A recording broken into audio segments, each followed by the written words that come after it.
नमस्कार. आपल्याबरोबर आंबा महोत्सवातून देवगड हापूस आंबा विकण्यासाठी आणि ठाणेकरांना चांगले आंबे देण्याकरता विविध भागातून कोकणातून आंबे विकणारे आलेले आहेत. आपण त्यांना विचारूया, सर तुमचं नाव काय, तुम्ही कुठून आला आहात? माझं नाव संजय गणपत नार्वेकर.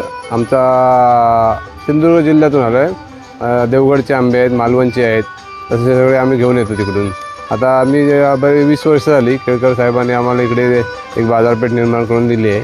आणि विनोद तावडे साहेबांनी आणि केळकर साहेबांनी. तुम्ही प्रॉपर राहायला कुठे आहे? आम्ही सिंधुदुर्ग मालवणला. अच्छा, तिथे हो, राहतात तिथे. हो. आणि मग ही बाग तुमची आहे का कसं, म्हणजे तुमचे नाते? आमची स्वतःची पण बाग आहे आणि दुसऱ्याकडून पण घेतो. अच्छा, नातेवाईकडून घेतो, मित्रांकडून घेतो. बरं. देवगडवरून कुठले आंबे असतात? देवगडचे असतात, जामसंड्याचे जास्त करून असतात. म्हणजे प्रकार कोणते कोणते आहेत? आणि हापूस आहे, पायरी आहे, ही पायरी आहे, ही तिकडे गावची आहे देवगडची. हां, ही हापूस आहे, ही मोठी साईज आहे, त्याच्या खालोखाल ही आहे आणि ते एकदम त्याच्या खालोखाल ही आहे.